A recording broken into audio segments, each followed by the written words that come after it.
I was waking up in the middle of the night, unable to breathe or get back to sleep.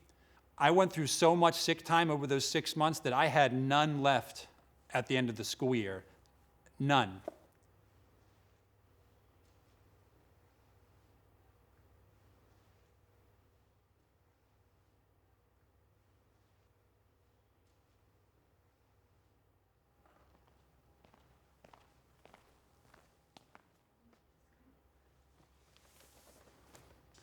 I'm Gavin, and I'm a middle school librarian who was harassed by my administration for refusing to let my principal unilaterally ban books from my library.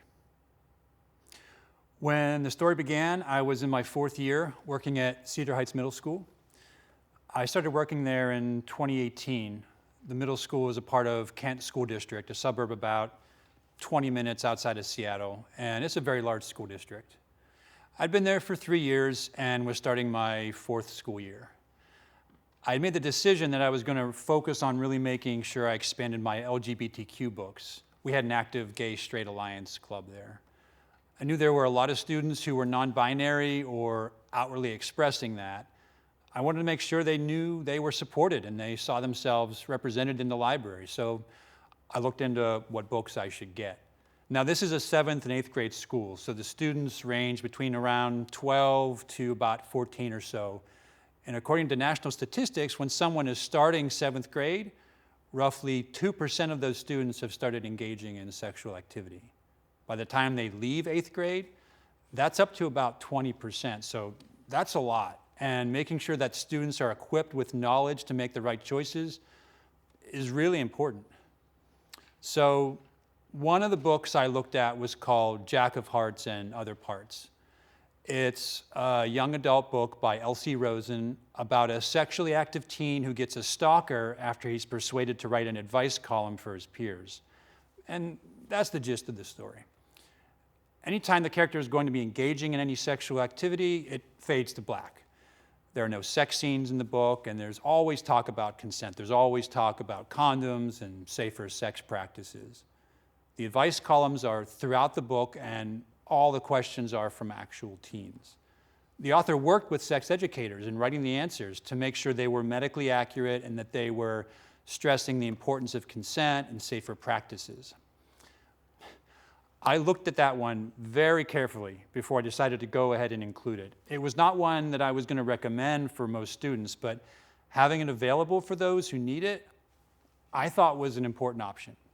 So I ordered it in September, and it was added to the shelves. It probably wasn't fully added onto the catalog and everything until early October. On December 9th, my principal came in carrying the book. She went up to my aide, not to me, and shoved it at her, holding it open to a particular page. She said, "Read this page and tell me what you think about it as a parent," because my aide was a parent of a student in school. That's when I stepped in and said, "Well, I'm familiar with this book. I did vet this book very carefully. Please know that if you feel it's inappropriate, there is a challenge process to go through, but I would ask that you first read the book in its entirety." My principal replied, "Well, I'll read it, but if I don't like it, it won't be on the shelf." Next day, she called me into a meeting, and she had a second book, If I Was Your Girl by Meredith Russo, that she wanted me to remove.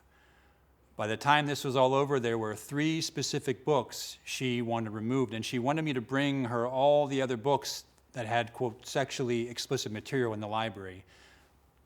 These books did not have sexually explicit material by the state definitions of what sexually explicit means. If I Was Your Girl is about a trans girl at a new high school who develops a relationship with a popular boy and is concerned about what will happen if and when their relationship progresses to the point where he knows she's trans. And she felt that this book was inappropriate because in one scene, a guy puts his hand up a girl's skirt. As she told me in that meeting, as far as she was concerned, in middle school, there should be absolutely nothing beyond hand-holding and maybe kissing for relationships at the middle school level. Much of the information that was contained, for example, in Jack of Hearts, is in line with the 8th grade sex ed health curriculum for Washington State. It's just sex ed was through an LGBTQ lens, and because it was written as a teen, writing to other teens, it used less formal terms. Some of the things that she mentioned about Jack of Hearts and other parts was that it talks about taking nude selfies and sending them. It talks about that as a thing that teens do, and it doesn't make any judgments, but it does talk about being cautious about how you do them. She asked me, how can you have a book that talks about nude selfies when you know that's a problem at this school? And my thought was, because it's a problem at this school. It is something that these students are talking about and doing, so let's have some discussions about it in the library. I brought books that other people had accused of being sexually explicit in the past. A pregnancy book, a human biology book, the Bible. I brought Are You There, God? It's Me, Margaret. You know, things like that. People have accused these books of being sexually explicit. That meeting was on a Friday, about a week before we went to break on December 10th. That meeting did not go well. It was mostly her on the verge of screaming at me the entire meeting. She also seemed to be on the verge of tears. I know that she had some experience with students who had been trafficked or nearly been trafficked, and so I get that desire to protect students. However, cutting off any references to these things does not protect students. If anything, it harms them and makes them more likely to be victimized, because there's science on it. There are studies on what causes harm and what actually reduces harm. A head in the sand does not stop bullying, and it doesn't protect people from things like being trafficked. It doesn't protect people from the actual grooming that does happen.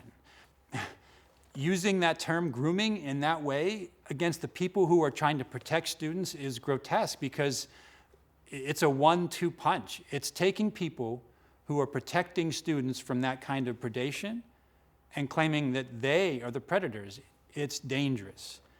And what's going to happen is, in removing these books in the guise of protecting students, it will be incredibly whitewashed. The existence, much less the contributions of minority groups, you know, the BIPOC community, LGBTQ plus community, the disabled community, are all going to be removed completely. I did bring in union representation to that meeting because I did not feel it was a good idea to go without it. I brought up things like the ALA's Reading Bill of Rights, and my principal said, oh, well, that's for public libraries, not for school libraries. I said, well, that's not actually true, and she already moved on. She wasn't listening to really anything I was saying. At that point, I went to my union. My union was saying, no, there is a process for this. Your principal can't just remove books because she wants to. And by that point, she had already removed 2. My principal sent an email in early January telling me, here's what we expect from you, and these are all the things we're going to do. She wanted to set up a panel to advise me on age appropriateness. She wanted to set up all these different things so that she could pull whatever book she wanted and make sure that I wasn't ordering anything she didn't approve of moving forward. When I responded with a very long email that broke it all apart, talked about the legalities and talked about the importance of these sorts of books, she never responded. I don't know if she actually read it. My principal pulled a 3rd book that I ordered in January just from the mail without even letting me know that she had pulled it. It was All Boys Aren't Blue by George M. Johnson, which is a memoir manifesto, as the author calls it, about what it's like to grow up queer and black. She did not feel it was appropriate because the author writes about losing his virginity in it. We reached out to the district to say, hey, this is not the process that she's following. And the district responded saying, well, if she's the principal, she can do what she wants. And we responded, no, legally she can't. There's been a whole First Amendment case that went before the Supreme Court on that. And I cited that in my responses, but the district was not listening. They were just ignoring it. The district was not budging. My principal was not budging. In fact, I started hearing from other librarians in the district that my principal started reaching out to other principals and encouraging them to do the same and start pulling books they didn't want from their shelves. At that point, with my union's okay, I took it to the media. There was an article in Book Riot and in the Seattle Times. The Book Riot article got a lot of attention, particularly after author Neil Gaiman retweeted it saying, hey, this is a really horrifying story. I know that the school got a lot of angry phone calls, and once it went public, the district suddenly changed their story. The books quietly ended up back on the shelves. They were returned to the guest teacher when I was out for a couple days, so I didn't realize they were back until I saw a statement from the district saying, oh, the books remain on the shelves. I was like, really? And I took a look in my system and, oh, look at that. They are there. The district reached out and told me, hey, this is where we stand in the process of the book challenge. I said, no, that's not where we stand because none of these steps have been followed. They then claimed that a student had filed the complaints, but they weren't going to tell me who the student was. The principal was handling it all for the student, which was not the story up to that point. I replied with all my evidence because I was keeping notes at this point, and the district finally responded back saying, well, okay, the process hasn't been followed up to this point, so it's all being dropped. Within a half an hour of that, I received a new challenge to Jack of Hearts.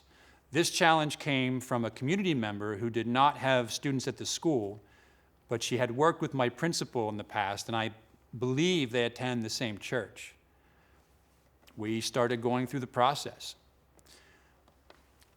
I would not have recommended Jack of Hearts for their curriculum. Even though it covers a lot of important health topics, I wouldn't have even for health curriculum. But there is a portion of the student body for whom that book could be life-saving, and that's why it needs to be on the shelf. If it's not for you, there are literally thousands of other books in that library, and you can walk on by it.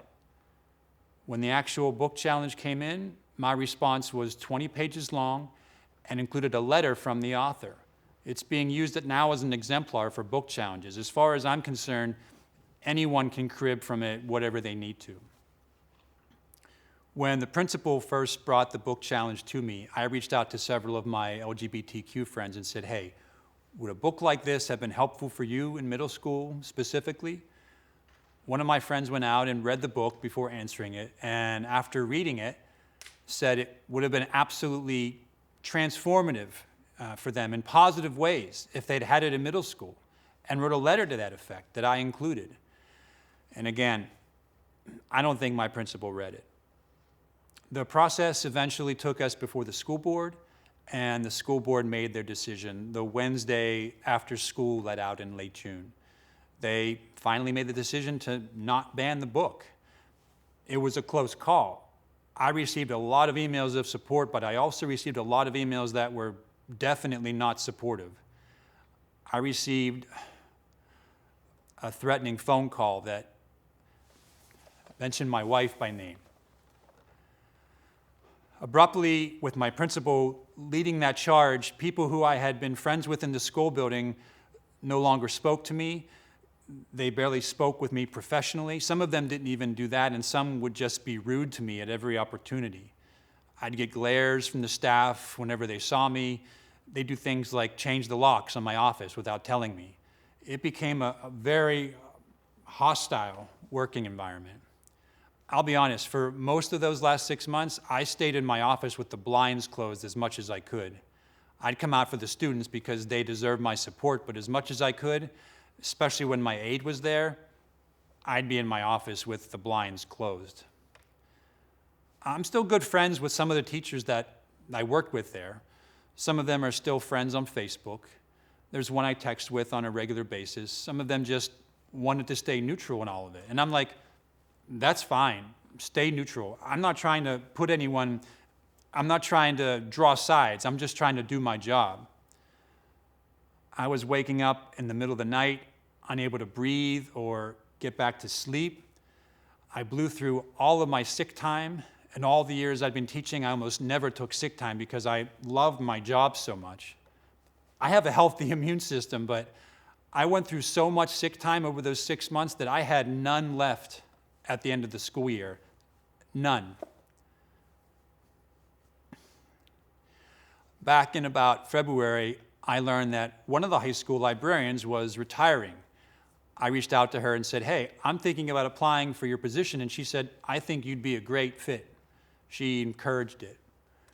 We reached out to the district to see if we could just reallocate me because I was in an unhealthy environment. The district hemmed and hawed for months. I think they'd been hoping I'd quit. We had a pretty strong union, thankfully. They can't really fire any teacher at will. There's a process for any teacher they want to remove, and the union makes very sure they follow it. Without union support, that could have been a very different story. Finally, in early June, they approved my move to Kent Ridge High School this school year, and that's where I've been this year. I love it. It's so much better. My staff is great. The students are great. My administration there is great. I'm just so thankful to be there. I still sometimes wake up in the middle of the night, short of breath, thinking, oh my gosh, I have to go back there tomorrow. And I realize, no, not anymore. And I'm able to go back to sleep. But I'm still having panic attacks because of how that was handled. It's very rare that a challenge comes from the administration, and when that happens, when a principal does that, it's attacking students' First Amendment rights. Usually, librarians feel the need to quietly just let the principal get their way. The reason why I didn't go that direction is that I was a teacher in 2008 when my wife was getting her online master's in library science, and I sat in on those classes when they were talking about what we're going to do when there's a book challenge. If you are doing your job as a librarian, someone will be upset with one of the books you've got. So when that happened in 2022, I was ready to move. I jumped into action. I was already going, okay, I need to call my union reps, and I need to call the ALA. And I was doing all these things right off the bat. Being prepared really helped. If you don't get challenges, you're not getting books that are serving all your patrons.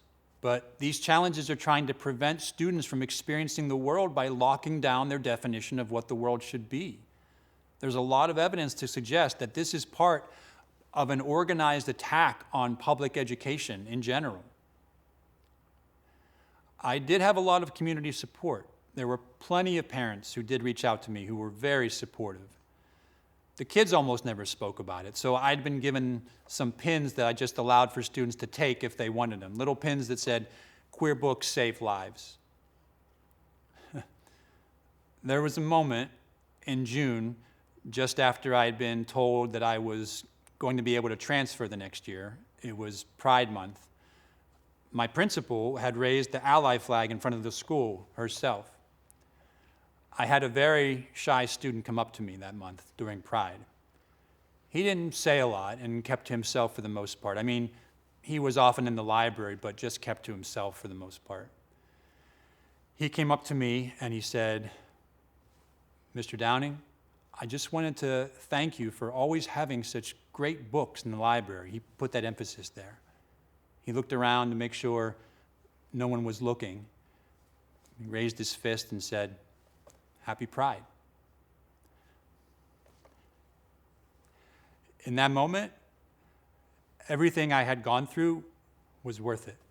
For that young man to feel safe and comfortable enough to open up to me as much as he did, that made it worthwhile, because that's who I do it for, my students.